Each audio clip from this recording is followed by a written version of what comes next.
सर्वप्रथम भारत धरा ऋषि धरा पे जन्मे आज तक के समस्त साधकों संतों के चरणों में इस तुच्छ ऊर्जापंद का दंडवत प्रणाम। समस्त लौकिक अलौकिक सनातन ऊर्जाएं मेरा इस साधक का प्रणाम स्वीकारें। और ऋषिपुत्र नाम मेरा प्रिय है, इससे मैं स्वयं से जुड़ जाता हूँ। माता पिता ने जो नाम दिया वो इस शरीर का नाम है। ऋषिपुत्र मूल है हमारा, ना केवल मैं। भारत धरा में जन्मा प्रत्येक ऊर्जा पुंज ऋषिपुत्र ही है। कोई महर्षि भारद्वाज का पुत्र है, कोई महर्षि विश्वकर्मा का पुत्र है, कोई महर्षि वाल्मीकि का पुत्र है। अलग अलग महर्षि, उनकी अगर हम गिने बैठे तो जैसे भगवान विष्णु के सहस्त्र नाम हैं, ऐसे सहस्त्र महर्षि आ जाते हैं। हम सभी ऋषि संतान हैं, ऋषि पुत्र है। ना केवल ये शरीर है, जब हम पुनः दूसरा शरीर लेके उत्पन्न होंगे तब भी हम ऋषि पुत्र ही होंगे। समस्त नारीगण पुरुषगण समस्त हम ऋषि पुत्र ही हैं। दूसरा साधक, साधक भी प्रत्येक व्यक्ति होता है। वो ये हो सकता है कि कोई साधना के स्टार्टिंग फेज में है, जैसे साधक बोले तो पाथिक, पथ पे चलने वाला। कोई किसी ऊर्जा का साधक, कोई किसी विषय का साधक, कोई किसी ज्ञान का उपासक। जो व्यक्ति अपने स्तर को बुद्धि के स्तर पे, किसी भी स्तर पे अपने आप को अगले पायदान पर ले जाने का इच्छुक है, चेष्टारत है, प्रयासरत है, वो व्यक्ति साधक है। तो ऋषिपुत्र साधक है, वो सभी के लिए होता है। जितना मेरे लिए इतना ही प्रत्येक के लिए। हमने अभी दो अक्षरों पे बात करी, ऋषिपुत्र और साधक। अभी साधक ऋषिपुत्र दोनों नाम आप उपयोग करते हैं, और आपका मैं एक आवरण देख पा रहा हूँ। आपने त्रिकुंड लगाया है, शिखा रखी है, नीचे धोती भी पहनी है। तो क्या ये एक साधक के लिए, ऋषिपुत्र के लिए आवश्यक है, या फिर इसके बिना भी चल सकता है? देखिए, ये बिल्कुल अवश्य नहीं है, लेकिन जब हमें किसी विशेष कार्य हेतु जब आगे बढ़ते हैं, कुछ विशेष, जैसे मैंने बताया ना, पथ है, पथिक है। जैसे कि मैंने अनेकों वर्षों तक साधना की। पहले दादा की गोदी से ही आरंभ हो गए थे साधना। ब्राह्मण वंश का जन्म है, तो बचपन से ही कम ज़्यादा शिखा नहीं थी मेरी, तो उस टाइम पे उतनी साधनाएं की। फिर क्या है, जीन्स पहनी, जैसे सभी पहनते सभी पहनी। लेकिन उसमें क्या होता है कि जब हमें कुछ उत्कृष्ट परिणाम चाहिए होते हैं तो उसी तरीके का आवरण हमें धारण करना अति आवश्यक हो जाता है।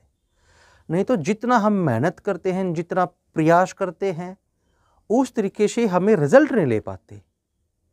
जैसे जिस टाइम पे हम एक विशेष स्थान पे होते हैं तो हम क्या करते हैं, साधना करते हुए कुर्ते पजामा पैंट जिन सभी कुछ धारण करते हैं।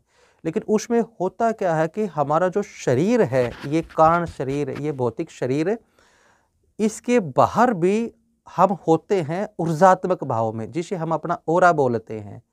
उस ओरा के अंदर भी हमारा सूक्ष्म शरीर वास करता है, तो प्रतिपल प्रतिक्षण हमारे साथ रहता है। अगर हम जींस पहनेंगे तो क्या होगा, हमारी कारण शरीर का जो स्पंदन है वो मंद हो जाएगा। ब्लड का सर्कुलेशन है। अब हम ऐसे बैठ गए तो हमारी जींस हमारे नाभि स्थल में घुस जाएगी, स्पंदन रुक जाएगा, कभी यहाँ पे टाइट, कभी वहाँ पे टाइट। अगर हम धोती का आवरण करते हैं, कटी वस्त्र है, कटिवस्त्र का आवरण करते हैं तो हम फ्रीली हैं, फ्रीली माइंड, खुश प्रसन्न चित्त है। तो हमारा सूक्ष्म शरीर और हमारा ये भौतिक शरीर ये रिदमात्मक काम करता है। तो जो हम इच्छित परिणाम पाने चाहते हैं वो जल्दी प्राप्त होते हैं। और इतनी ज्यादा मैं गहराई में नहीं हूं कि शिखा के विषय में पूरी बात खोल के रख दूं। इतनी ज्यादा मैं गहराई में नहीं हूं कि वो आध्यात्मिक या वैज्ञानिक दृष्टिकोण से अपनी बात को पूर्णतः रख दूं। जैसे कि मैंने कहा कि मैं स्वयं को ऋषिपुत्र मानता हूं, कि ऋषियों की संतान हूं तो ऋषिपुत्र हूं। साधक हूं तो मैं सिर्फ वही बोलने का जिज्ञासु होता हूं, वही बोलता हूं जहां तक मैंने पाया है, जहां तक मैंने प्राप्त किया है। मुझे अपनी सीमा पता, मैं उस सीमा को कभी नहीं लांघता। जिस टाइम पे 2 दिन में या 2 दशक में जब मुझे पूरे विज्ञान का पता चल जाएगा शिखा के, तो मैं उसका वर्णन करूंगा। मैं उस पथ पे हूं कि मैं शिखा के पूरे विज्ञान को जानूं, आत्मसात करूं, फिर आने वाले अपने छोटे बच्चों के जो हमारे भविष्य हैं उनको वो ज्ञान सौंप के जाऊं जो मेरे पूर्वजों ने, ऋषियों ने वेद में वर्णित किया है। वेद में सब कुछ निहित है, लेकिन मैं कंप्लीट वेद पाठी नहीं हूं, कंप्लीट वेद का ज्ञाता नहीं हूं। आधा अधूरा कभी कुछ पढ़ना, वेद का टूरिस्ट होने पर कभी कभी मैं पढ़ता हूं, सारा ज्ञान नहीं है, मेरे को कंठस्थ नहीं है, तो मुझे उस पर मिथ्या बात नहीं करनी चाहिए। हाँ, शिखा से मैं जो महसूस करता हूं सिर्फ वो बताता हूं। हमारे 7 चक्र है, जो हम ध्यान की गहराई में जाते हैं, तो जब तक मैंने शिखा नहीं रखी थी तो उतने इच्छित परिणाम मैं नहीं पा पाया था जो मुझे चाहिए थे मेरी साधनात्मक उन्नति के लिए। जब से मैंने शिखा रखी है, मेरी साधना में, मेरे पथ में मुझे ऐसा लगता है कि अगले पायदान पे मैं पहुंचा हूं। वो चाहे भौतिक रूप से, मेरा मानना है ये साइकोलॉजिकली, वो चाहे कुछ भी, लेकिन मुझे लगता है कि शिखा प्रत्येक साधक ने रखनी चाहिए। वो अगर गाय के खुर के आकार की है, नंदी के खुर के आकार की है, तो अति उत्तम। अवश्य में वो फायदा होगा। जो शरीर मैंने पाया है वही शरीर सभी ने पाया है। मुझे फायदा हुआ तो अन्य ऋषिपुत्र ऋषिपुत्रियों को भी फायदा होगा। शिखा का धारण अवश्य करें। तिलक विज्ञान बहुत विस्तृत है, बहुत ही अनूठा है। इसके ऊपर अनेकों अनेक पुस्तकें, महाग्रंथ लिखा जा सकता है। तो इस थोड़े से समय में तिलक विज्ञान पे बात की जाए ये भी संभव नहीं। जो मैंने पाया है, मैंने कई बार क्या देखा कि जब हम विशेष अक्षांश, विशेष कोण पर जब अपने इष्ट की अनुभूति करते हैं, आह्वान करते हैं, हम जब ध्यान की गहराई में जाते हैं तो ऊर्जा स्पंदन ऊपरगामी होता है। तो यहाँ पे सुरसराट होने के बाद इसके स्थल के दाएं बाएं गरम गरम आवरण महसूस होता है, बहुत गरम गरम, थोड़ा सा आभाष्य से आगे, कई बार तो वो ज्वलनशील प्रतीत होता है। तो जब मेरे पूर्वजों ने, महर्षियों ने जब इसे अनुभूत किया होगा तो उन्होंने ऐसे दिव्य वृक्ष का चुनाव किया होगा जो शीतलता प्रदान करता है। चंदन शीतल होता है।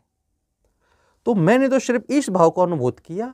बाकी गुरुओं के दृष्टिगत, आचार्यों के दृष्टिगत जब उनके शरणागत होते हैं तो विस्तृत व्याख्याएं करते हैं तिलक विज्ञान की। उसे अपने अपने हिसाब से, अपने जो रिदम बनता है व्यक्ति का, जिसके प्रति आसक्त होता है, उसी का तिलक वो धारण करें तो अवश्यमेव, जैसे मुझे इस जीव आत्मा को लाभान्वित हुआ है तिलक के बाद से, आप भी अवश्य ही होंगे। कोई संशय नहीं, कोई संशय नहीं, निसंदेह। तिलक, कटी वस्त्र, शिखा फायदेमंद प्रत्येक जीवधारी के लिए, प्रत्येक देहधारी के लिए।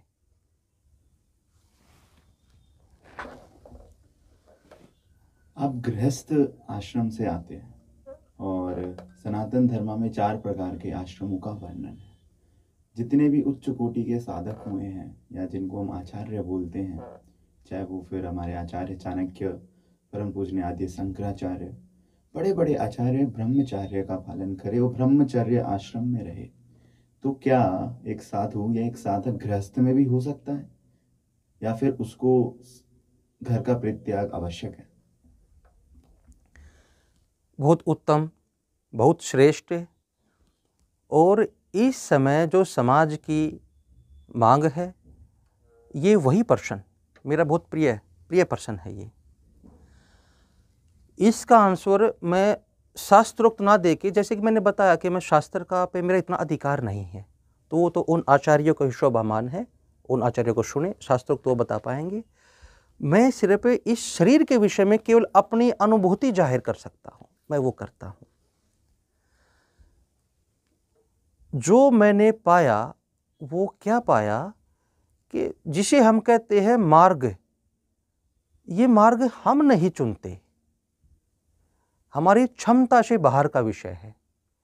ये मार्ग दरअसल हमें चुनता है। मैं तो एक छोटे से गांव के छोटे से प्यारे से ब्राह्मण परिवार का एक बच्चा, जैसे जैसे उम्र आगे बढ़ी तो इस रास्ते ने मुझे अपनी तरफ आकर्षित किया, अपनी तरफ खींचा, लालायित किया। फिर जब इस रास्ते की तरफ आगे बढ़े तो आनंद आया, जैसे कि सभी कुछ छोटा, सभी कुछ तुच्छ है। जो आनंद इसमें प्राप्त होता है वो पूर्णता आनंद कहीं नहीं। जो एक गृहस्थ के लिए पीड़ा होती है, मुझे भी होती है। पहले वो परेशान करती थी, अब एक चेहरे पे खुशी दे देती है। मन में ये बात आती है कि ये पीड़ा हुई, अपने आप एक पता नहीं अंदर का बीइंग, अंदर का कुछ तत्व बोलता है कि दुष्ट कर्म करेगा तो पीड़ा ही भोगेगा, भोगना। ये पीड़ा है, अच्छा है। ये जो संस्कार है जो मैंने पहले किया पूर्व में, हो जाते हैं, वो हो जाते हैं तुच्छ कर्म। जो भी हम कर्म करते हैं उसकी एक ऊर्जा बनती है। श्रेष्ठ कर्म श्रेष्ठ ऊर्जा, तुच्छ कर्म तुच्छ ऊर्जा। श्रेष्ठ कर्म का पाएंगे तो प्यार पाएंगे, तुच्छ कर्म करेंगे तो पीड़ा पाएंगे। तो जैसा बोया वैसा काटा, उसमें कष्ट काहे का? जो बोया वो पाया, वो काट रहे हैं। तो अब जब पीड़ा आती है वो पीड़ित नहीं करती, खुशी दे जाती है कि क्या बात है, ये मैंने जो बोया था उसको काट लिया, खत्म किया, अब आगे बढ़ते हैं। आप गृहस्थ में भी हैं, तो एक प्रश्न और हम गृहस्थ का लेते हैं कि एक समय तो आप गृहस्थ हरिप्रकाशी होते हैं और एक समय आप साधक हरिप्रकाशी भी होते हैं।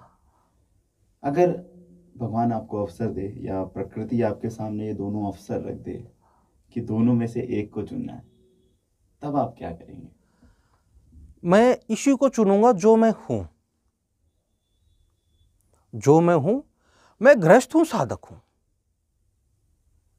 जिस टाइम मैं अपनी पत्नी को देखता हूं, मुझे इतने गर्व की महसूस होता है कि प्रकृति भाग्य मेरे ऊपर भर भर के वर्षा है। विश्व की सबसे बेहतरीन, जिसके ऊपर देविया भी विफल, ऐसी नारी ईश्वर ने मुझे दी मेरे अर्धांगिनी रूप में। इतनी श्रेष्ठ, इतनी गुणवती, इतनी रूपवती, मेरे को उसके दंडवत होने का मन करता। वो उसने कभी भी लेश मात्र भी मुझे रोका नहीं, टोका नहीं। बस ये कहती है कि मेरा सौभाग्य है कि मेरा पति इतने श्रेष्ठ साधनाएं करता रहता है। वो गर्व होती है कि उसके जो पूर्वजों ने किया जो उसने सुना वो स्वयं देख रही है, हर रोज देखती है, जो जिसको हम कहते हैं आज की भाषा में जो संभव नहीं, वो जब वो अपने पति को करते हुए देखती है तो वो तो खुश। आपके कुछ वीडियोस हमने देखे, उस वीडियोस में हमने देखा कि आप -डिग्री पे पहाड़ों पर बिना वस्त्र के बैठे हुए हैं, जो कि हम जैसे सामान्य लोगों के लिए तो असंभव है, मतलब असंभव है। तो अगर एक ऐसा व्यक्ति, मेरे जैसा युवा, अगर विचार लाता है कि मुझे भी ऐसा कुछ करना है, तो उसको आप कुछ पथ प्रत्यक्ष करना चाहेंगे? जो मैंने सबसे अंतिम बात बोलनी उसको मैं सबसे पहले बोल के शुरू करता हूं, फिर स्टेप वारी हम आगे बढ़ेंगे। एक तो जो क्रिया उस समय हम कर रहे होते हैं वो हम नहीं कर रहे होते, कर्ता भाव से निवृत्त होना है। अगर हम ये सोचे कि -डिग्री टेम्परेचर में जाके हम वो साधना कर लेंगे तो वो मिथ्या है। वो हम जैसे कि हम करने की सोचे तो नहीं कर पाएंगे, बस हम सोचे ना कर दें, हम सोचे ना कर दें। और वो जो हम है वो ये शरीर ना करे, अपने आप को उसे दे दें, उसे सौंप दें कि हे ईश्वर मैं तो आपका हूं और ये तेरे स्पुर्द है। अपने पास बुलाना है, कल भी आपके पास जाना तो अभी बुला ले, ले मैं ये आया आपके पास, ऐसा बोल के और अपने आप को छोड़ दे हिमालय की गोद में। जिस टाइम मैंने, आप जिस वीडियो का जिक्र कर रहे हैं, कई साल पहले जब ये मैं वहाँ पे गया था, मेरे गुरु भाई ने उसे रिकॉर्ड कर लिया था। उसके बाद से मैं ध्यान देता हूँ कि जब भी मैं साधना पे जाता हूँ कभी रिकॉर्डिंग नहीं, सबके कैमरे साइड रखवा देता हूँ, क्योंकि साधना प्रदर्शन का विषय नहीं होती, वो सिर्फ उस साधक और ईश्वर के बीच का विषय होती है, उसमें ये चीजें नहीं आती। हाँ, कैसे करते हैं उस विषय पे आता हूँ मैं। एक बार प्रश्न को दोबारा दोहराएं। मेरे जैसा युवक अगर चाहे कि ऐसी साधना मैं भी करूं, हाँ, और मैं भी अपने आप को वहाँ देखूं, तो दो प्रश्न एक युवक के यहाँ पे भी एक प्रश्न और ऐड हो जाता है कि क्या ये ज़रूरी है भगवान को पाने के लिए, या फिर कुछ भी साध्य आप कर रहे हैं, और दूसरा ज़रूरी है तो कैसे करना है? जिस टाइम पे मैं वहाँ पे गया था साधना करने के लिए, तो उस समय मैंने जीवन में पहली बार बर्फ देखी थी, हिम देखी थी। उससे पहले मैंने कभी हिम देखी ही नहीं। सौभाग्य से एक मैं साधना में बैठा था, 7-8 घंटे बैठे रहे। एक देव मानुष, देव पुरुष साधक मुझे बोले कि बेटा तुम्हें प्राप्त हो गया है। मैं ठहरा पहलवान आदमी, वो भी महापंजाब की मिट्टी से। हम लोग थोड़े से तुरंत मुंह फट होते हैं, भाव हम अपने हृदय में शेष नहीं रखते, वो जैसे भी भाव है तुरंत बाहर कर देते हैं। और हमारी जो भाषावली है तुलनात्मक कठोर है, कर्कश है। वो बोला कि बेटा आपने पा लिया है। मैं कहा भगवान आपने देख लिया, पा लिया है, ये मुझे और दिखा दो कि मैंने पा लिया है, ये पाना क्या होता है। तो ऐसे ही हंसते हुए बात कर रहे थे। बोला बेटे पाने का मतलब पाना ही होता है। तो महाराज जो आपने देख लिया मुझे और दिखा दो। बोले ना तो मैं दिखाने वाला, ना आप में देखने की क्षमता। जिस टाइम वो चाहेगा आपके सम्मुख होगा, तो उसके इन शब्दों में उसने थोड़ा सा तुलनात्मक बोला। उनकी आंखों का जो तेज था वो मुझे लगा कि शांत हो जा, चुप हो जा। मैं शरणागत हुआ। तो महा गुरुवर ये बताएं कि मैं कैसे पाऊं। मणिकूट पर्वत पे मेरे गुरुदेव श्री का आश्रम है, श्री श्री 1008 हरिओम जी महाराज, जो मणिकूट पर्वत पे विचरते, वही उनका आश्रम है। बहुत दिव्य रमणीक स्थान है, जहाँ महादेव पार्वती की शादी जब हो रही थी तो महादेव ने उस पर्वत पर पड़ाव लिया था। मेरे गुरुदेव यज्ञ सम्राट इस समय एकमात्र भारत धरा के चक्रवर्ती यज्ञ सम्राट हैं, जिन्होंने 100 से ज्यादा महायज्ञ किए हैं एक वस्त्र में। एक वस्त्र में बस वो अपने आश्रम से बाहर निकलते हैं और आह्वान करते हैं कि चलो यज्ञ विद्याएं करते हैं, महामाई की आराधना करते हैं। उनकी स्तुति रोम रोम खिल देती है। ऐसे जब वो स्तुति गायन करते हैं तो रोम रोम खिल जाता, टुकड़े टुकड़े हो जाता व्यक्ति। मैं हो गया था, उन्हीं के आश्रम में उस टाइम साधना कर रहा था। जब नहाने के लिए प्रातः मैं उठ के बाहर गया, जलधारा बह रही होती है, चिला के जंगल के बीच में वो रमणीक स्थान है जहाँ पे आस पड़ोस में शेर विराजित होते हैं। लकड़बग्गे, शेर, चीते आम बात है। उस आश्रम से गायों के बछड़ों को, कुत्तों को अनेक बार शेर उठा के ले जाते रहते हैं। साधक वहाँ पे मेरे जो गुरु भाई हैं, शेरों से कई बार ऐसा भी हुआ है कि कुत्ते को लेकर जा रहे हैं, छीना झपटी भी हुई है एक दो साधक की, कि कुत्ता उन्हें मुंह में पकड़ रखा है, वो साइड शेर खींच रहा है, साइड साधक खींच रहा है। ऐसी भी घटनाएं होती हैं। कुछ साधकों को शेर के दर्शन होते रहते हैं। तो वो हर अलग विषय। जब साधक ने मुझे कहा आपने पाया कोई दिव्य संत, अद्भुत आत्मा, तो मैंने कहा कि भगवान मैं कैसे पाऊं जो आपने बताया, मुझे आपने जो बोला उसका मार्ग तो प्रशस्त करे कि मैंने कैसे पाया है, मैं इसे कैसे जानूं, दृष्टा कैसे करूं, मुझे तो नहीं दिखाई दे रहा मैंने पाया है, मैं तो ऐसा ही हूं जैसा हूं। तो उन्होंने बताया कि बेटा इसको जानने के लिए आप एक काम करो, जो आप नहीं कर सकते, आपको पता आपकी क्षमताएं क्या है, जो आप नहीं कर सकते वो करो। अगर वो आपसे हो गया तो आपने पाया है। जब आप उसे करोगे ना तो हम स्वयं साक्षात देख लोगे। तो मैंने सोचा कि मैं क्या करूं। तो जब आश्रम से हम बाहर जा रहे थे, मैं अपने घर की तरफ अग्रसर हो रहा था, तो सहसा ही चेष्टा हुई कि क्यों ना हिम पे जाकर तपस्या करे बिना किसी वस्त्र के। कोई वस्त्र नहीं पहनूंगा। मैंने अपने गुरु भाइयों के सम्मुख ये प्रस्ताव रखा। उन्होंने कहा कि भैया तुमने मरना है मरो, हम नहीं जाएंगे। मुझे रोकने के लिए बोला वहाँ पे काम है, फैक्ट्री में ये काम करना, वो काम करना, नहीं जाएंगे। मैंने अपने गुरुदेव से गुजारिश की कि गुरुदेव मैं जाता चाहता हूँ हिमालय के शीर्ष पर, मुझे आज्ञा दे। स्पष्ट मना कि नहीं, अभी उस लायक नहीं हुआ है, जिस टाइम होगा मैं बता दूंगा, नहीं जाना।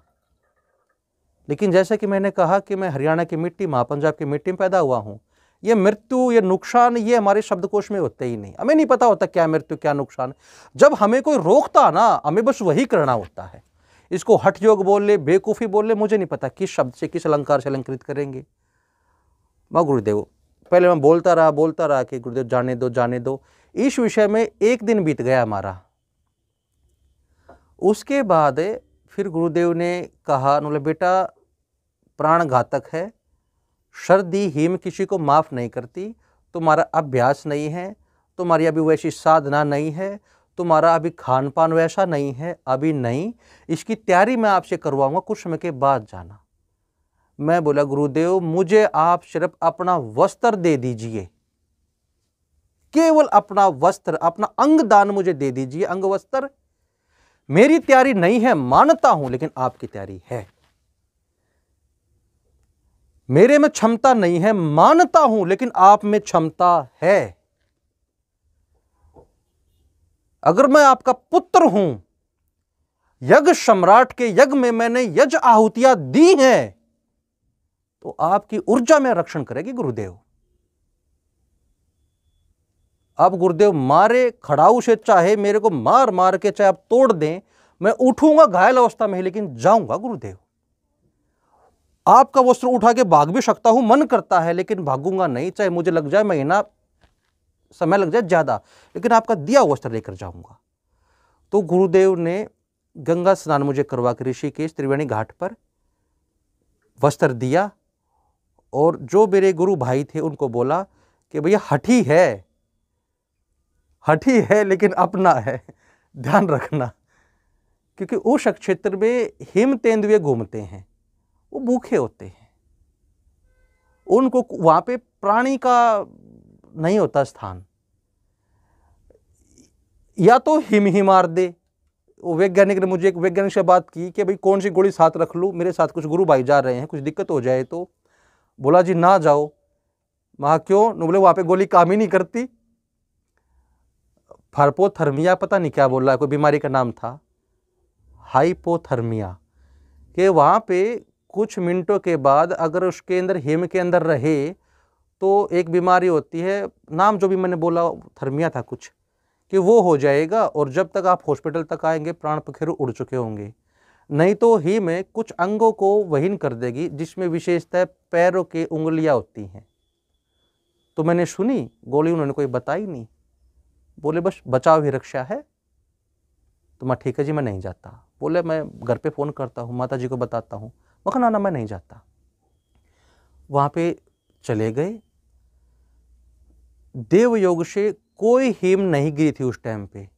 जैसे ही तुंगनाथ मठ की तरफ हम अग्रसर हुए, तुंगनाथ मठ के हम समीप पहुंचे, उसी दिन रात को 11 बजे हिमपात आरंभ हो गया। जैसे वो कहते हैं ना कि मरते हुए व्यक्ति को प्रभु दर्शन हो गए, इतनी दिव्य चेष्टा थी, दिव्य लालसा थी। तुरंत गुरु का वस्त्र लिया और मैंने कुछ नहीं बोला, बस उस अक्षेत्र का आह्वान किया जो गुरु प्रदत्त है, एक आह्वान, दीक्षित आह्वान, वो आह्वान किया। उस क्षेत्र के क्षेत्रपाल का, सूक्ष्म जगत का, ऋषि सत्ताओं से आशीर्वाद लेके, परमिशन लेकर साधना में बैठ गया और विलीन, जिसको मैं शब्दों में बयान नहीं कर सकता। मैं खुद हैरान था कि सर्दी लग ही नहीं रही थी, सर्दी का भान ही नहीं हो रहा था। गुरु भाई पौना घंटे के बाद, 20-30 मिनट के बाद आए, बोले उठो उठो भैया, उठो उठो। लेकिन मन में ये था कि उनकी मैं सुन रहा था, लेकिन प्रत्युत्तर करने की इच्छा ही नहीं थी। जैसे कि अपनी मम्मी, अपनी जायती, सभी देवों से ऊपर मेरी माँ, मम्मी की सावित्री की जैसे मैं गोद में बैठा हूँ। इतना आनंद, इतना आनंद, दुर्लभ क्षण, उठा ही नहीं गया। फिर 1.25 घंटे के आसपास गुरु भाइयों ने ज़बरदस्ती मुझे कि भैया उठो उठो उठो, पैर सुन्न हो जाएंगे, मर जाओगे, ये हो जाएगा, वो हो जाएगा। तो फिर 1.25 घंटे 1.5 घंटे के बाद मैं उठा। क्या पाया कि जैसे ही आँख खोली, उठा, जैसे व्यक्ति शॉल को ओढ़ता है, चद्दर को ओढ़ता है, उसकी अनुभूति होती है गर्माहट की। जैसे ही मैंने अपनी आंखें खोली, आंखें खोलती जैसे कि सर्दी ने मुझे अपने पास में ले लिया, मुझे जकड़ लिया, मुझे बांध लिया। जिस तरीके से बचपन में जाड़ी कट कट कट कट होती थी, इतनी जोर से cut cut cut cut cut cut. उठे, हमने जराब पहनी, शॉल, रजाइया, जो भी कुछ सिस्टम में सब कुछ कर लिया, लेकिन 1.5 घंटे तक मेरी जाड़ी नहीं रुकी। इतनी सर्दी, इतनी दुर्लभ सर्दी में अद्भुत था। और उस ब्रह्म ऋषि, उस देव योग, देव मानव, जिसने मुझे कहा था कि कुछ पाया है और जाओ वहाँ पे देखो, जो आप नहीं कर सकते वो करोगे तो आपको पता चल जाएगा, मुझे ऐसा प्रतीत हो रहा था कि जैसे साक्षात देव ने मुझे ये बात बोली, साक्षात ईश्वर मेरे सम्मुख आके उस शरीर के माध्यम से मुझे बात बता के चले गए। और वो जो पाया, वो ऐसा पाया जो भाषा से परे है, जहाँ पे मेरा मुख, मेरा ज्ञान, मेरी भाषा, मेरी शब्दावली छोटी है, जिसको मैं बता ना सकूँ, जिसको मैं गा ना सकूँ। जैसा कि उन्होंने मुझे, गुरुवर ने कहा था कि बेटा मैं बताऊं तो आप समझ नहीं पाएंगे, जब आप करेंगे, अनुभूत करेंगे तो ही पा पाएंगे। वो शब्द उस टाइम अक्षरशः सत्य हुए, अक्षरशः सत्य।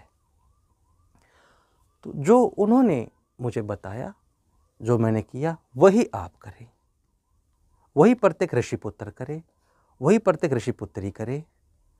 आप क्या पाएंगे उस समय पे कि आप केवल एक जन्म में नहीं रहेंगे, आपके पूर्वज आपके पूर्व जन्मों के प्रारब्ध, आपके गुरुवर, सूक्ष्म शक्तियां सभी आपके पास आके खड़ी हो जाएंगी, आपके शरीर का रक्षण करेंगी। आपका चैतन्य, आपका कॉन्शियस तो वहां पे सुप्त है, कॉन्शियस तो वहां पे साइड रह जाता है। कॉन्शियस बोले तो आंकड़े वाला स्थान, आप अनकॉन्शियस से जुड़ जाएंगे। मेधा नाड़ी से होते हुए सुषुम्ना बहेगी, एड़ा पिंगड़ा अपने आप बैलेंस बनाएगी इस शरीर की रक्षा के लिए। कुछ ऐसा दुर्लभ घटित होगा जो व्याख्या से परे है, जो अनुभूत का विषय है। आप सिर्फ एक काम करें, स्टार्टिंग में जो छोटे बच्चे हैं वो कुछ ना करे, बस अपने दादा दादी नाना नानी की गोद को पाएं, उनकी गोद में बैठे और प्रतिदिन उन्हें सिर्फ एक बात बोल दे कि माँ, दादी को तकरीबन माँ लोग बोल देते हैं, हमी दादा दादी को सिर्फ ये बोल दे कि बाबा सिर पे हाथ फेरना, कुछ ना करवाए, उनका सिर पे हाथ फेरवा ले।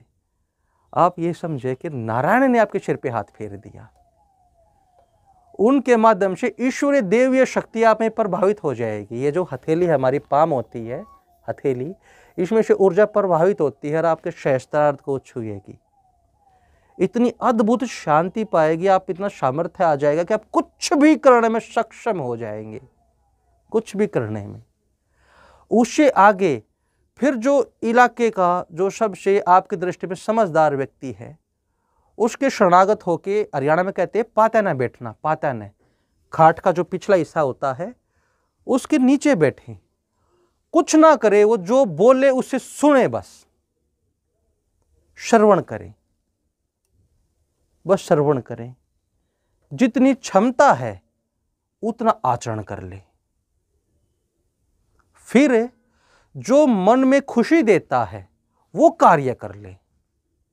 जो भी करे उसके टूरिस्ट ना बने।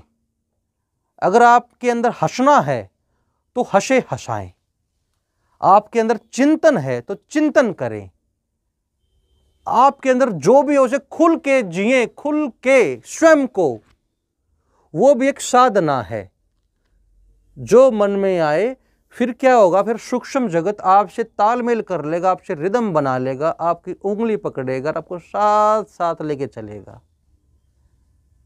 हम विद्याओं को नहीं चुनते, विद्याएं हमें चुनती हैं। फिर ऐसे ऐसे गुरु बिना ज्ञान नहीं, गुरु बिना रक्षण नहीं, गुरु बिना प्राप्ति नहीं। मैं सौभाग्यशाली रहा हूं कि मेरे धरा के महानतम गुरुओं ने मुझे ज्ञान दिया, जो साक्षात नारायण थे। मेरा रोम रोम बलिहारी मेरे प्रथमा गुरु गुरुदेव आशुतोष जी महाराज पर, गुरुदेव डॉक्टर नारायण दत्त श्रीमाली जी पर, उनके अक्ष, उनके प्रतिरूप गुरुदेव परवीन जी महाराज पर, भारतधरा के यज्ञ सम्राट मां त्रिपुर सुंदरी महाविद्या साधक गुरुदेव हरिओम जी महाराज पर मेरा रोम रोम बलिहारी। मेरे लिए ये नारायण है, मेरे लिए ये समस्त शक्तियों के स्वामी, ये समस्त साक्षात नारायण, बस वो इस स्वरूप में बैठे हैं। आप भी ऐसा ही करें और एक दिन वो समय आएगा, वो आपके भाग्य पर, आपके प्रयास पर निर्भर करता है कि आप वो कर पाएंगे जिससे दूसरे चौके या ना चौके, आप जरूर चौक जाएंगे। और ऐसा वो चौकना होगा, फिर किसी को दिखाना, किसी को बताना शेष ही नहीं बचता, ना चेष्टा होगी दिखाने की, बस उस आनंद में, उस हृदय में सरोबार हो जाएंगे। इति इति। तो अभी हमने एक साधक हरिप्रकाश जी को पहचान लिया, उसको व्यक्तिगत रूप से बहुत करीब से जान लिया है, जो कि आने वाले प्रश्नों से पहले ये अति आवश्यक था, मेरे लिए भी और जन सामान्य के लिए भी, क्योंकि अगला जो मेरा प्रश्न है वो यज्ञ के विषय में रहने वाला है। और यज्ञ जो व्यक्ति करे वो श्रेष्ठ होना चाहिए, वह कौन है ये लोगों को पता होना चाहिए। अब लोगों ने आपको जान लिया है, तो अब हम चलते हैं यज्ञ के विषय में। हमने साधक हरिप्रकाश जी के विषय में जाना, हमने ऋषि हरिप्रकाश जी के विषय में जाना। अब कुछ वीडियोस हमने आपके ऐसे देखे हैं जिसमें आप मतलब अत्यंत अत्यधिक ऊर्जा के साथ यज्ञ करते हुए दिखाई देते हैं। और अभी आपने निर्णय लिया है आने वाली चैत्र प्रतिपदा को यज्ञ करने का। वो केवल आप यज्ञ नहीं कर रहे हैं, आप संपूर्ण ब्रह्मांड की सर्वश्रेष्ठ शक्तियों का आह्वान कर रहे हैं। देश के सर्वश्रेष्ठ पद वहां पर आ रहे हैं। देश के ऐसे लोग जो जिनसे मिलना एक सौभाग्य की बात होता है, जिनसे 2 मिनट का समय बिताना सौभाग्य की बात होता है, वहां पे वो हमको बैठे हुए दिखाई दे रहे हैं। तो इसके विषय में आप हमको थोड़ा बताइए कि विचार कहाँ से आया और इसकी क्या प्लानिंग है। शास्त्र ने, गुरुओं ने कहा है, यज्ञो वै श्रेष्ठतम कर्मः, यज्ञ सर्वश्रेष्ठ कर्म है। यज्ञ कोई भी हो, किसी भी देव का हो, वो दरअसल प्रकृति की स्तुति है, कृतज्ञता, प्रकृति को लौटाना। इस संपूर्ण ब्रह्मांड की मानव के लिए जो सबसे कीमती देन है, ऑक्सीजन वायु, जिसके बिना ये शरीर चैतन्य नहीं रह सकता। हम पानी भी पीते हैं तो भी हम मूल्य देते हैं। आजकल सुनने में आता है विराट कोहली एक बोतल को ही हज़ारों रुपए की पीता है, सुनते हैं। तो एक पानी की शिप भी अगर रुपयों में आए तो वो कितना बड़ा दाता है। जो वो कहते हैं, कभी कभी वो मेरे जो गुरु भाई साथी होते हैं आप जैसे, वो कभी कोई दिखाते हैं मुझे कोई वीडियो एक आध बार कि ये केला फलां 5 स्टार ने फलां व्यक्ति को 2000 रुपये में दे दिया एक बनाना केला 2000 रुपये का, कभी वो ये इतने की, ये इतने की, ये इतने की। तो मैं वो सोचता हूँ कि देखो ये इनकी प्रशंसा कर रहे हैं, इनके लिए बोलो ये इतने की, और ये मूर्ख है, मूर्ख क्या बोलूँ, उसके विषय में ये सोच नहीं रहे कि देखो वो लेने वाला और वो देने वाला वो कितने बड़े हैं। वो ये नहीं सोच रहे, अरे मूर्ख तू बड़ा है, अरे तू सबसे महानतम है, क्योंकि तू प्राप्त करता है ऑक्सीजन किससे, उस परम से, कितने में, फ्री में, प्रति पल प्रति क्षण, सोते जागते उठते बैठते हम चाहे सब कुछ भूल जाए, न तो प्राप्त करना भूलते न वो देना भूलता। यानी कि आप प्रति क्षण प्रति पल नैनों में भी, यहां तक कि जब कोमा में होते हैं तब भी हम पाते हैं किससे, उस परम सत्ता से, उस चेतना शिखर से, उससे। तो यज्ञ कृतज्ञता है, प्रकृति को लौटाना, कृतज्ञ भाव होना। ओम भूर्भुवस्सुः तत्सवितुर्वरेण्यं भर्गो देवस्य धीमहि धियो यो न प्रचोदयात्। प्रकृति की आराधना, प्रकृति की पूजा, इसे महामंत्र क्यों कहा गया है? सभी मंत्रों का महामंत्र कृतज्ञता भाव, ग्रेटिट्यूड, कृतज्ञ होना। जो कृतज्ञ नहीं वो देव नहीं, वो मानव भी नहीं, वो राक्षस, वो राक्षस। राक्षस बोले तो नेगेटिव ऊर्जा पुंज। जो कृतज्ञ नहीं वो मानव नहीं। तो मैं वो माता, तो मैं वो चेतो मैं वो पिता, तो मैं वो बंधु च सुखयो तुमा। ये क्या है? कृतज्ञ भाव अपने गुरु के प्रति, अपने बड़े के प्रति, जिसने सिखाया वो गुरु। वो प्रकृति का कोई पत्ता भी हो सकता है, कोई सूक्ष्म जीव, कोई वो भी हो सकता है। महान गुरु ज्ञाता तो है ही हैं। आप भी मेरे गुरु, जो आप मुझे प्रश्न पूछ रहे हैं और जो मैं नहीं जानता आप वो मेरे अंदर से निकाल रहे हैं, जिसको मैं नहीं सुनता। जो मैं बोल रहा हूं दरअसल वो आप निकाल रहे हैं, और मैं जो बोल रहा हूं उसे स्वयं सुन रहा हूं। मुझे इस मेरे स्वयं के बोलने में, सुनने में प्राप्ति हो रही है। तो हे मानव श्रेष्ठ, आप भी मेरे गुरु। कृतज्ञ भाव। तो यज्ञ सबसे सरल माध्यम है प्रकृति के प्रति देने का। जो हम उसे पाते हैं उसे लौटाना, प्रकृति का पूजन। यज्ञ इतना ही बताना काफी है। यज्ञ इतने पड़ाव, जैसे कि मैंने पहले भी कहा था कि कितने ग्रंथ लिखे, सब छोटे। यज्ञ पर, यज्ञ की केवल एक भाव पर अनेकों पुस्तकें लिखी जा सकती हैं। तंत्रोक्त, मंत्रोक्त, यंत्रोक्त, भाव पर, क्रिया पर, विधान पर। भारत धरा इतनी रिच, इतनी पावरफुल धरा है कि वो कहते हैं ना कि 50 कोस पर बदले पानी, 100 कोस पर बदले वाणी। तो यहां पर यज्ञ करने की इतनी विद्याएं हैं, अपने अपने अलग अलग संप्रदायों की, इतनी विलक्षण। तो जो जिससे आप स्वयं को आलिंगनबद्ध करते हैं उन्हीं मंत्रों के माध्यम से, जिस इष्ट से आप आलिंगनबद्ध करते हैं उन्हीं मंत्रों के माध्यम से यज्ञ कर्म करें। यज्ञ केवल अग्नि करना ही नहीं, यज्ञ मतलब किसी के प्रति कुछ देना। आप स्वयं ज्ञान प्राप्त कर रहे हैं, यज्ञ कर रहे हैं। अपने छोटे बच्चे को, छोटे भाई को, मित्र को सहयोग कर रहे हैं, यज्ञ कर रहे हैं। आप किसी की खुशी के कारण बन रहे हैं, यज्ञ कर्म है। आप कीड़ी को एक जिसकी हम भाषा बोल सुन नहीं सकते, उसको आप आटे से दे रहे हैं, यज्ञ कर्म है। मछली को दाना दे रहे हैं, यज्ञ कर्म है। साक्षात माता ईश्वरी समक्ष देवताओं जिसके अंदर वास करते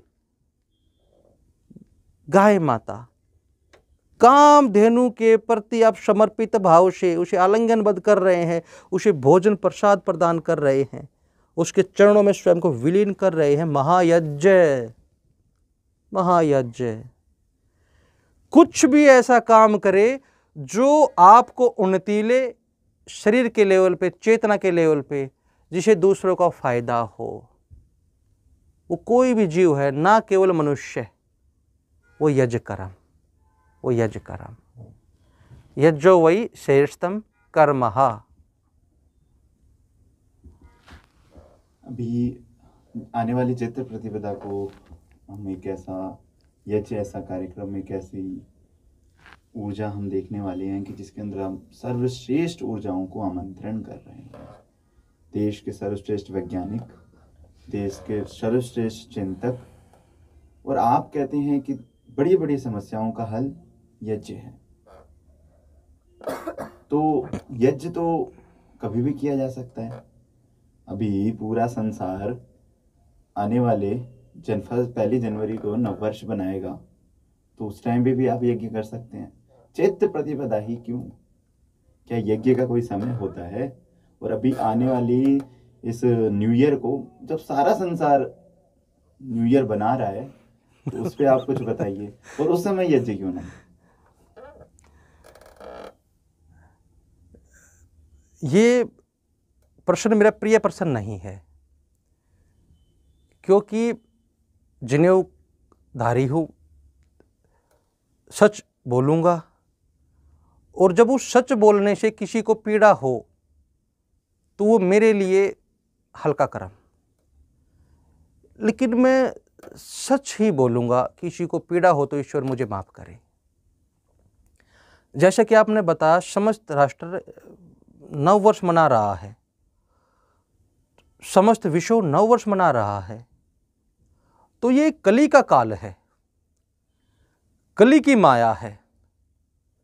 दिमागों में, ऊर्जा पुंजों में कली बैठा है, तो बहुतायत, बहु जनसंख्या कली की ही होगी।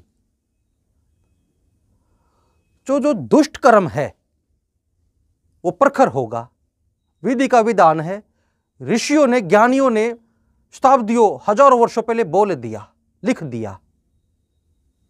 जो हजारों वर्षों पहले लिखा जा चुका है, बोला जा चुका है, उसे आज हम देख रहे हैं इस शरीर में बैठकर।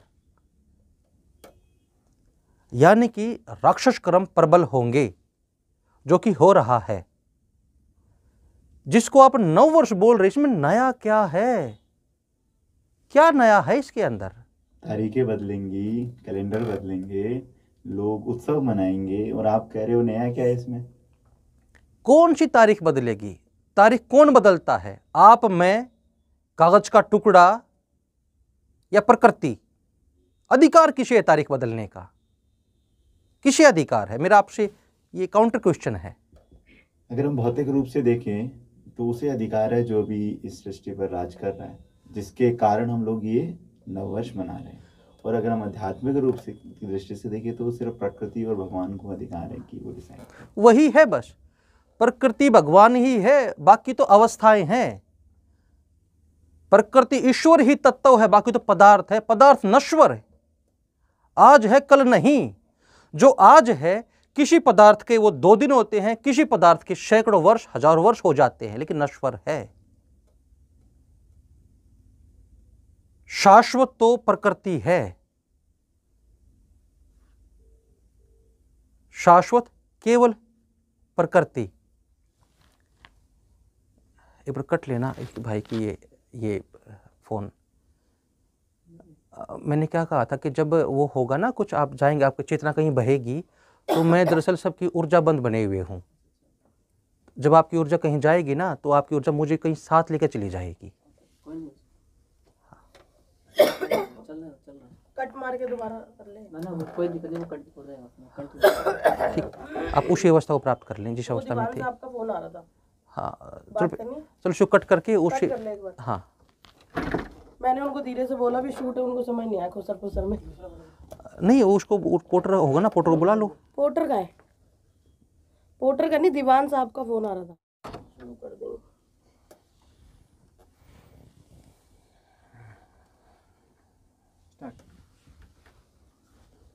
तो गुरुदेव, हम नववर्ष के विषय में थोड़ा आह्वान, थोड़ा पहले दोबारा आह्वान करना पड़ेगा। हाँ, थोड़ा आह्वान दोबारा करना पड़ेगा, रिदम टूट गया ना। एक बार रोक लो इसे। ये तो सो रहा है, कोई चल जाएगा, कोई अरे हाँ हाँ, कट जाएगा। अच्छा, कट जाएगा कोई, ठीक है। 1 मिनट। मैं शरीर नहीं हूँ, मैं शरीर नहीं हूँ, मैं शरीर नहीं हूँ। मेरे पूर्वज, मेरा देव, मेरे कुल, मेरे ऋषियों का ज्ञान मुझ में समाहित हो, समाहित हो, समाहित हो।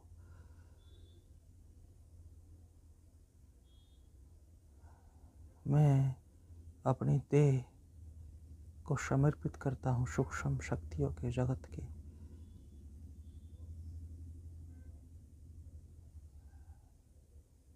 समर्पण, समर्पण, समर्पण। जो मेरे देव, जो सूक्ष्म सत्ताएं, जो ऋषि, जो कालखंड, जो मर्यादाएं मुझे कहलवाना चाहती हैं, वो कहलवाएं, कहलवाएं। ऋषियों का ज्ञान मुझ में स्थापित हो, स्थापित हो, स्थापित हो, स्थापित हो, स्थापत्य, स्थापत्य, स्थापत्य। इस क्षेत्र के क्षेत्रपाल सूक्ष्म शक्तियाँ मुझे आज्ञा प्रदान करे, उनके क्षेत्र में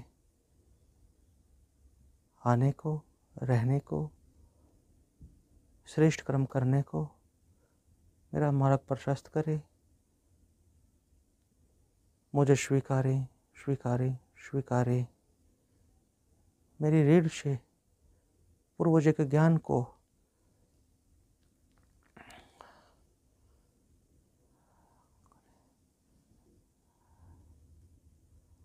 मुझे मेरे पूर्व जन्मों की चेतना से जोड़े, मुझे मेरे पूर्व जन्मों की चेतना से जोड़े। समस्त गुरुओं को, समस्त संतों को, समस्त तीर्थों को, समस्त दिशाओं को, अपने कुल देवता, पितर देवता, प्रणाम प्रणाम, समर्पण समर्पण समर्पण।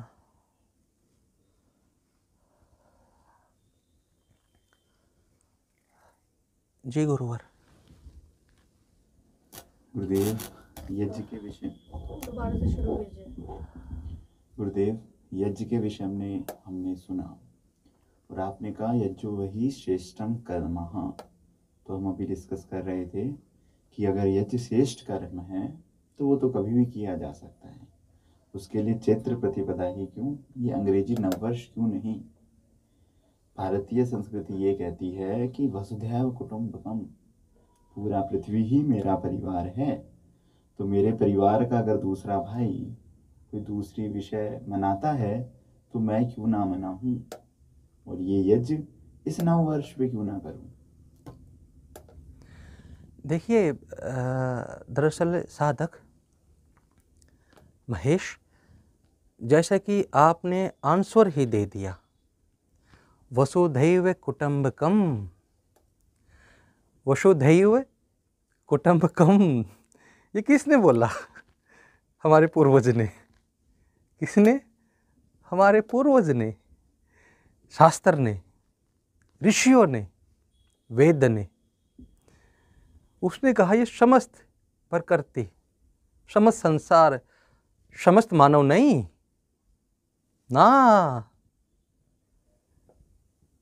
समस्त मानव नहीं, वसुधैव कुटुंबकम, कि इस संपूर्ण जगत में जो भी विद्यमान है वो परिवार है।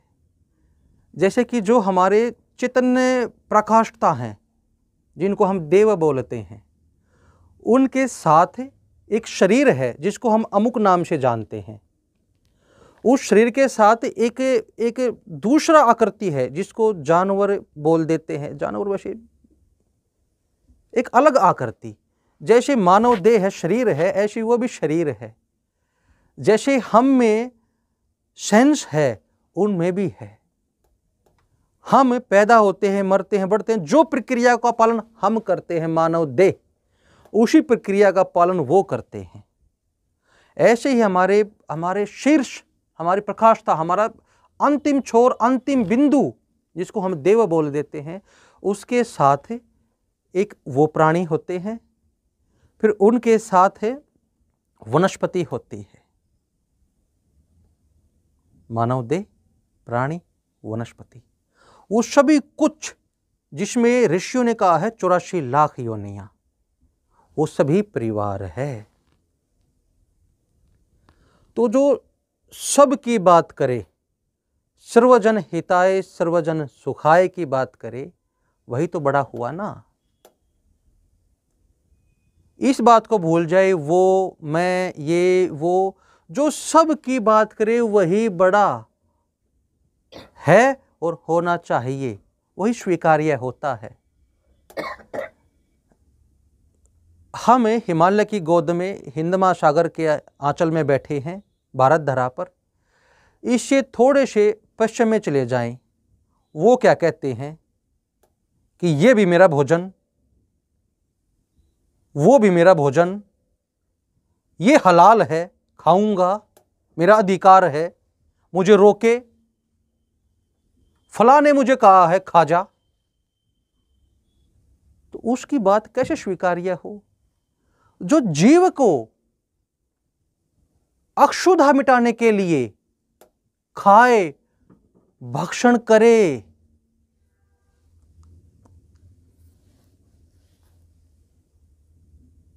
ये मानव कर्म है। देव कर्म भूलिए, क्या ये मानव कर्म है?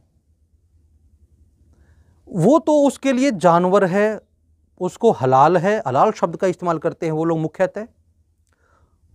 उससे भी अगर हम अगली बात के ऊपर आए, जिससे वो उत्पन्न हुआ, जिसने उसको देह दी, नारी माता ने, उसको कहे तू मेरे पैर की जूती है, ये उसका कृतज्ञ भाव है। जिसने उसे जन्म दिया, जिसने उसे स्वरूप दिया, जिसने उसे इस लायक बनाया कि वो शोषण कर पाए स्वयं उसको हम स्वीकार्य करेंगे। जो ये कहता है कि मैं ही मैं हूं, जो बाकी नहीं है उसको मार दो, सभी कुछ किसने बनाया? उसने बनाया। इसको अल्लाह के नाम से जानते बोलते।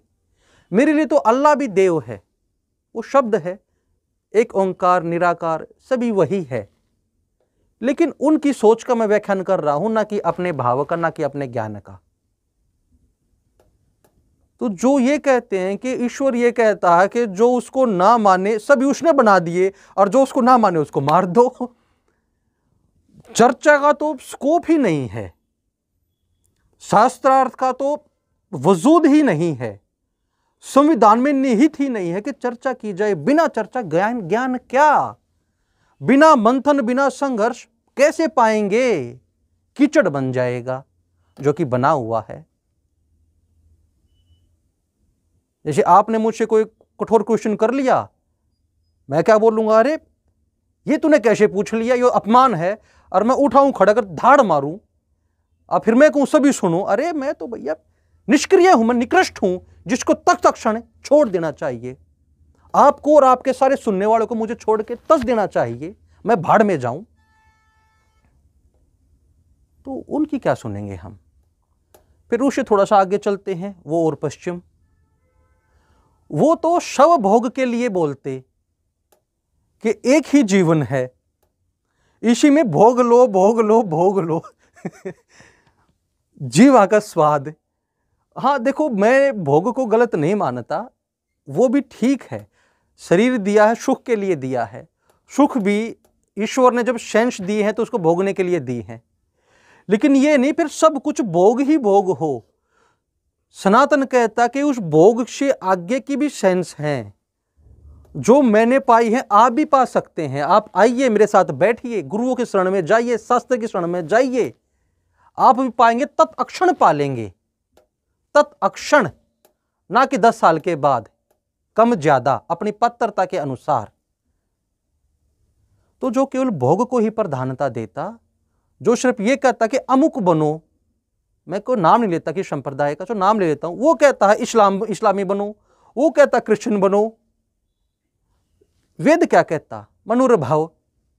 अरे मानव है, मानव बन ले, जो मानव का आचरण उसको आचरित कर ले। औरों से थोड़ी सी तुम्हें एक्स्ट्रा सेंस दी है, किस लिए? कि रक्षण कर, ना कि भक्षण कर।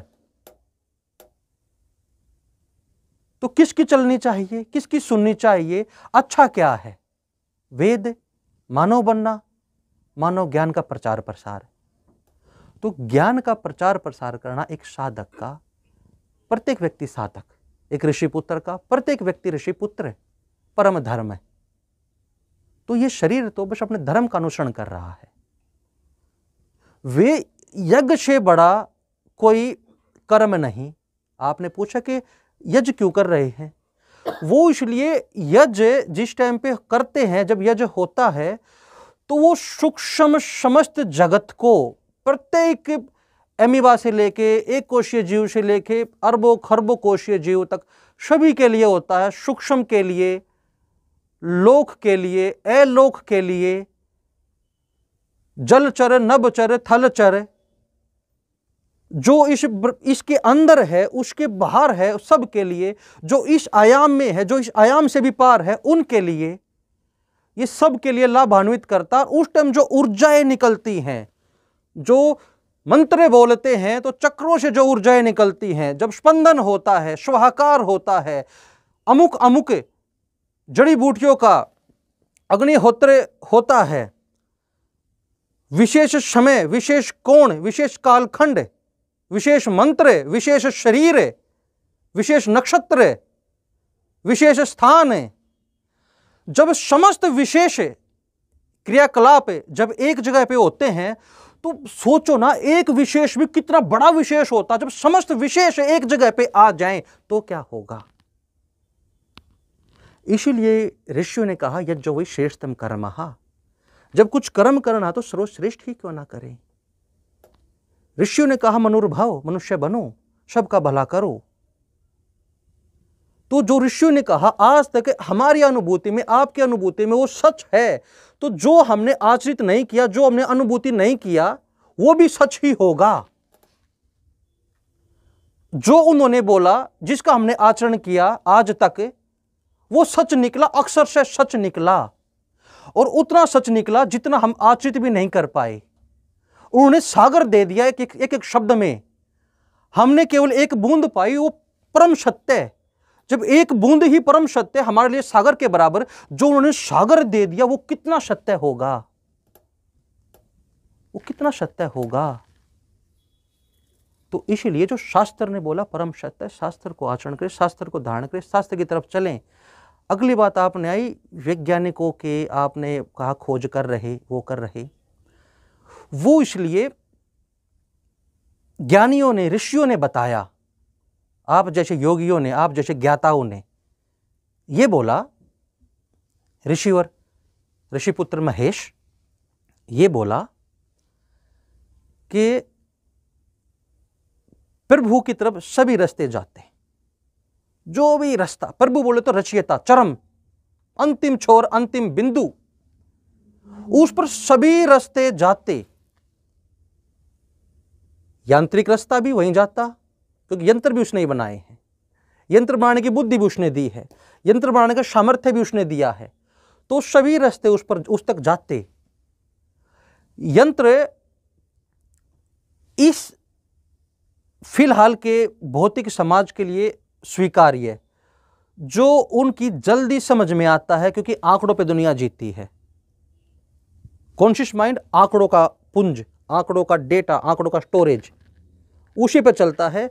विज्ञान उस आंकड़ों को, एक वैज्ञानिक शब्द है जो उस आंकड़ों को जोड़ता है, संकलन करता है। तो जो ऋषियों ने बताया, जो ऋषियों ने बोला, हम उसको मशीनों के माध्यम से दिखाएंगे, बताएंगे राष्ट्र को, महान महान वैज्ञानिकों के माध्यम से, जो संपूर्ण सृष्टि के चरम के वैज्ञानिक है, जिन्होंने अपने पूरे जीवन को, विज्ञान को स्वाहा कर दिया। जो उन महर्षि, वो भी ऋषि हैं,